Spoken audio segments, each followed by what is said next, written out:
Hey, what's going on, everybody? It's your boy Ruben. Happy Hump Day. I'm going to go ahead and continue my breakdown of each and every NFL team. And as I am in the NFC North, did Green Bay the other day. I'm going to attach a link in the description so you guys can check it out. If you're on my Fan Smarter YouTube channel, I appreciate it if you guys subscribe, like, any kind of would be greatly appreciated. Comments. I'm definitely reciprocating the love and answering any questions you guys might have. Moving on, let's go ahead and get right into it. So today is the Minnesota Vikings. They went 10-6, made the playoffs, and we finally had a Kirk Cousins sighting in a big game when they beat the New Orleans Saints in the playoffs last year. Now, what I will say, Kirk Cousins had a very good year. I kind of feel like that he's found himself a little bit in that he's reeled in trying to do too much. Kirk Cousins to me is a good quarterback. My only issue with him is that he has a tendency to shrink when the time calls for a QB to win the game.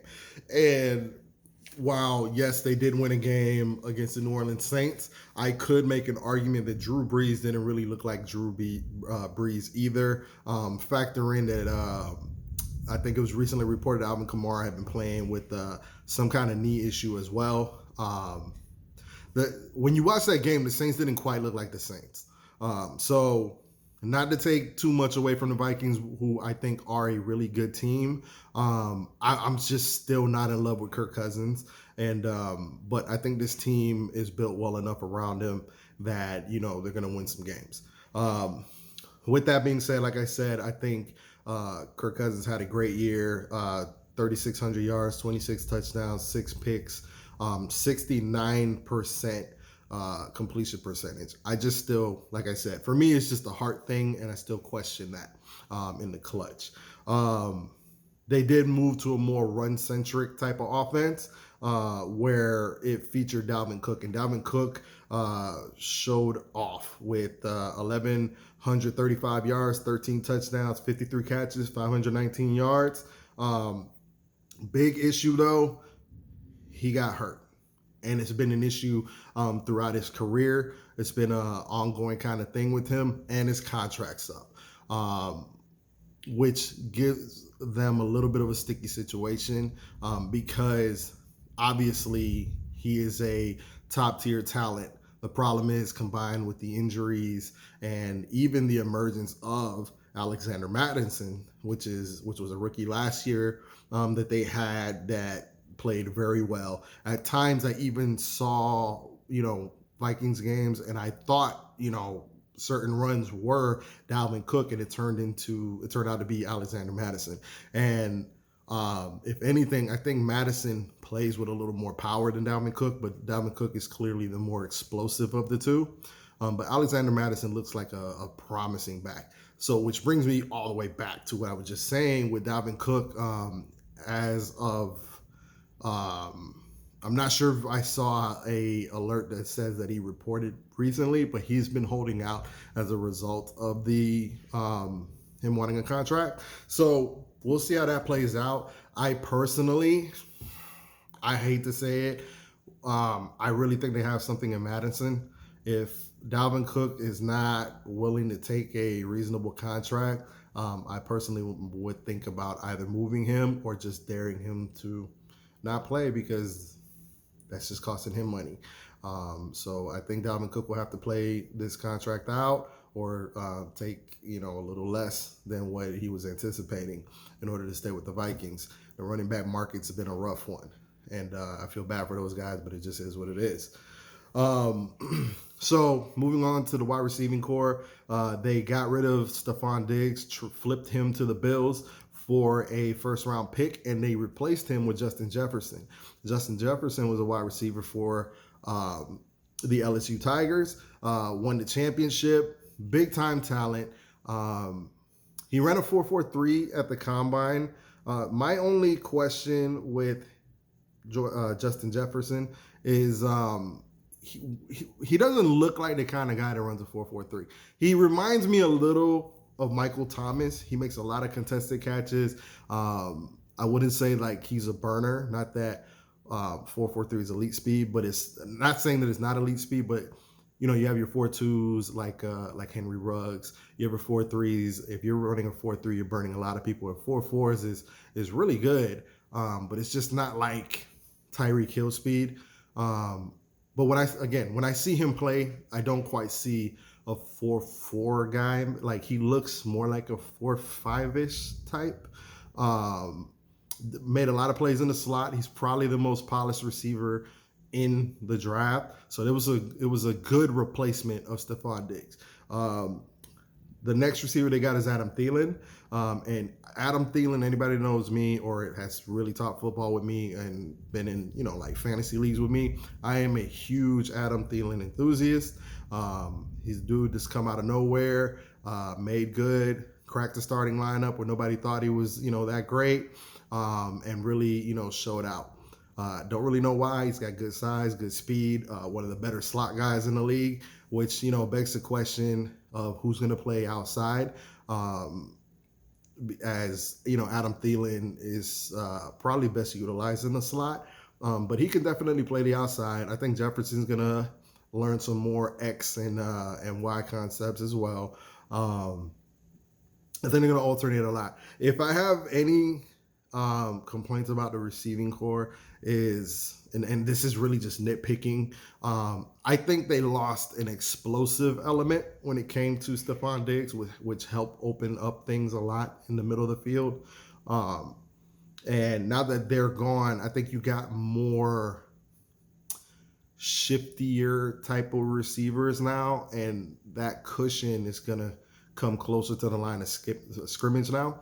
So just something to watch out for to see if you see the Vikings aren't quite as explosive as it used to be in the past. It's just something kind of that might bear watching, but they could end up looking just the same. It depends on how Justin Jefferson progresses. They have Kyle Rudolph at one tight end, and then Irv Smith looks pretty much poised to pretty much be a third receiver for them, even though he's a tight end. This is a pretty nice, potent offense. This offense isn't short on weapons. Their offensive line, they have, some shuffling that they're doing. They have Riley Reef currently starting at left tackle. He had a down year, but then they also drafted Ezra Cleveland, who was a rookie that a lot of people are hoping he takes over. But from what I'm hearing in training camp, it looks like it's Riley Reef's job to lose at left tackle, and I think they're experimenting with Ezra Cleveland and other people at left guard because they have Pat Elflein, as of the last time I looked up what they were doing in training camp, was currently playing right guard. So that leaves left guard kind of a situation. Both guards are kind of a situation because they can kind of, use an upgrade at both guards, even with Pat Elflein. I know a lot of fans are hoping that Ezra Cleveland would play the left tackle spot and Riley Reef would kick inside the left guard, and then that would kind of kill two birds with one stone. As of right now, that doesn't look like that's what they're doing, but maybe down the line they'll do that. They have another promising guy, Drew Samia, that's going to be in competition for that right guard spot. So there's going to be some shuffling around.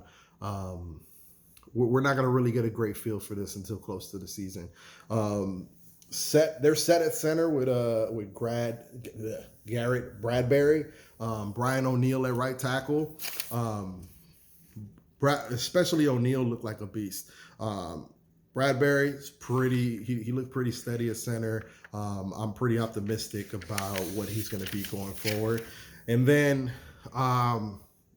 moving on, the pride and joy of this team was the defense, as Mike Zimmer is a defensive coach. Now, let me just list some players they have.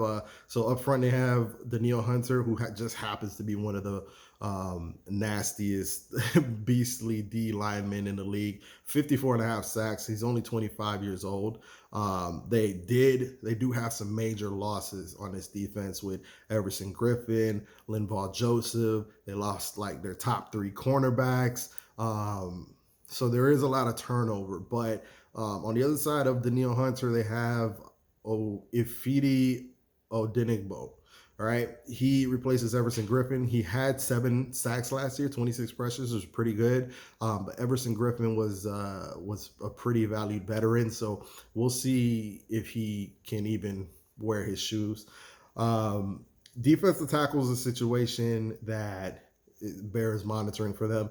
They had Linval Joseph. They tried to replace him with Michael Pierce. However, he opted out due to COVID. They tried to trade for PJ Hall. His physical didn't go through.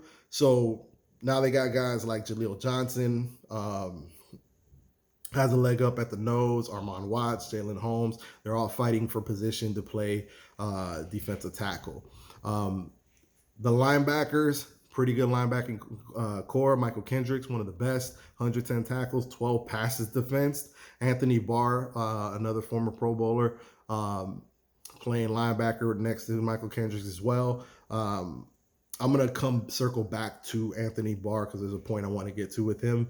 Now, at corner, they did lose 3 corners, like I stated, but they replaced them with the first round pick, Jeff Gladney. He was a nice little feisty corner, ran a 4.3. I like Jeff Gladney a lot. That also means Mike Hughes is going to move into the starting lineup. He's had some injuries, so that's been a concern. But I think the steal in this draft for them is ultimately going to be Cam Dantzler. He was a dude that's 6'2". Knock on him was he's a little light, and he didn't run very well. But with his size, 6'2", 6'3", he's kind of long, has the attitude. He was one of the guys that played Jamar Chase very well, and Jamar Chase is probably going to be the first receiver off the board next year in the draft. Cam Dantzler has the makings of a Pro Bowl corner if he hits his ceiling. So that's something that bears watching. So they got Jeff Gladney at one corner, and as of right now, he's been dealing with a knee issue, so he's a little behind the ball, but I'm hearing a lot of good things about Cam Dantzler. Mike Hughes, Holton Hill, another corner with good size. They just worry about, character concerns. And then we have the safeties. Anthony Harrison Smith. I'm not sure you're going to find a better tandem than that. Anthony Harris was a ball hawk, 6 picks, 11 passes defense, and Harrison Smith was just doing a little bit of everything. 3 picks, 3 forced fumbles, 85 tackles, everything you can ask for, okay? So with that being said, right, if you're gonna overhaul your cornerback room, it's pretty nice to have those 2 safeties backing the young corners up. Another guy that I didn't really mention in their linebacking core, they drafted a guy named Troy Dye. I like him a lot. He had nice size, 6'3", 230. Word has it that he was a 4'4", 4'5" guy. Racks up tackles, really good in coverage. So now I wanted to get to Anthony Barr because an interesting tidbit about the Vikings is they have hired Dom Capers in some kind of consultant role. Why I think this is important as it applies to Anthony Barr is Dom Capers is a 3-4 specialist guru, right? And so with some of their defensive line issues, I think they're going to be experimenting with different and odd fronts, which means there's going to be blitzes, which bodes well. I think this team might actually be better set up for a 3-4 defense. Anthony Barr, I feel like, has been underutilized his whole career, playing out of a base 4-3 and not used up to his full potential. I think Anthony Barr has legitimate 10 to 15 sack potential if he turns into a 3-4 linebacker. So you put him at 3-4 outside linebacker next to, then you can move to Daniil Hunter as a pass rusher on the other side as well. All of a sudden you have one of the scariest pass rushers in the league, if you ask me. So that's definitely something that bears watching. But ultimately, I will say if the ball bounces right, anything can happen. But I still think this is probably, considering that division that they're in with Green Bay and Chicago, they're probably looking optimistically at a wild card. But I think there's too much turnover for them. All right. So that's it. Appreciate your time, guys. Hit me up on the Fan Smarter YouTube channel, Hulk0219 on Instagram. All right. Peace.